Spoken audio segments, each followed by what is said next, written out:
বাফুফের অনূর্ধ্ব 17 জাতীয় ফুটবল চ্যাম্পিয়নশিপের তিস্তা জোনের খেলা শেষ হয়েছে। বিকেলে ঝিনাইদহের বীরশ্রেষ্ঠ হামিদুর রহমান স্টেডিয়ামে তিস্তা জোনের খেলায় চূড়ান্ত প্রতিযোগিতা অনুষ্ঠিত হয়। ফাইনালে যশোর জেলা দলকে 2-0 গোলে পরাজিত করে মাগুরা জেলা দল। টানটান উত্তেজনার এই খেলায় উপভোগ করেন দর্শকরা। পুরো আয়োজনে মিডিয়া পার্টনার হিসেবে আছে satellite television channel S. Jhenaidah থেকে প্রতিনিধি জাহিদ হাসানের পাঠানো তথ্যচিত্রে দেখুন প্রতিবেদন।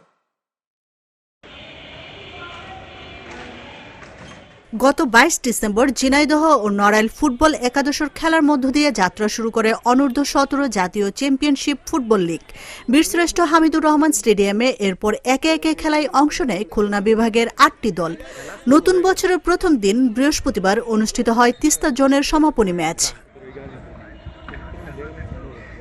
বিভাগের চূড়ান্ত খেলায় মুখোমুখি হয় যশোর ও মাগুরা জেলা। উদ্বোধনী অনুষ্ঠান শেষে বিকেলে মাঠে গড়ায় বল, চলে আক্রমণ পাল্টা আক্রমণ। খেলা শুরুর 10 মিনিটের মধ্যেই প্রতিপক্ষের জালে বল জড়ায় মাগুরা জেলা দল।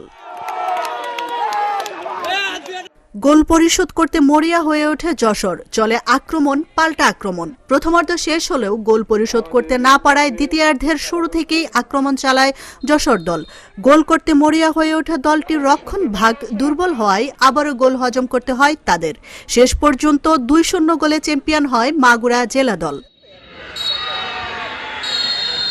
পরে বিজয়ী ও রানার আপ দলের মাঝে পুরস্কার বিতরণ করেন অতিথিরা। এ সময় অতিরিক্ত জেলা প্রশাসক সাইফুল ইসলাম, জেলা ক্রীড়া অফিসার আমানুল্লাহ আহমেদ, জেলা ফুটবল অ্যাসোসিয়েশনের সভাপতি আহসানুজ্জামান ঝন্টু, সাধারণ সম্পাদক তহিদুল ইসলাম সংগ্রাম সহ অতিথিরা উপস্থিত ছিলেন।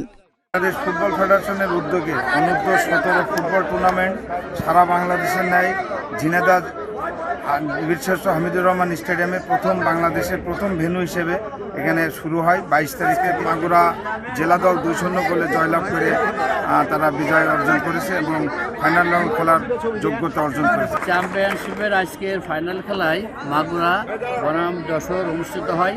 এই খেলায় মাগুরা জেলা অত্যন্ত চমৎকার নৈপুণ্য দেখিয়ে চ্যাম্পিয়নের অর্জন করেছে।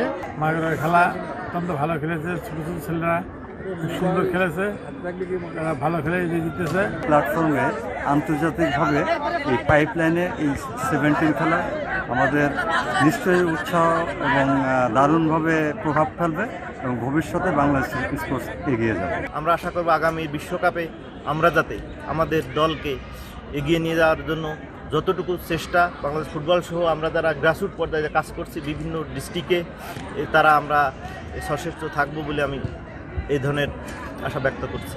দেশের বিভিন্ন জেলা ও তৃণমূল পর্যায়ের ফুটবলারদের মধ্যে নতুন করে আগ্রহ ও উদ্দীপনা তৈরি করতে এই টুর্নামেন্ট আয়োজন করে বাফুফে। আগামী 31 জানুয়ারি পর্দা নামছে বর্ণাঢ্য এই আয়োজনের।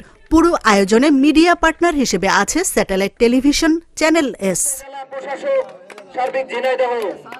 Ashrafun Nahar Mala, channel S news desk.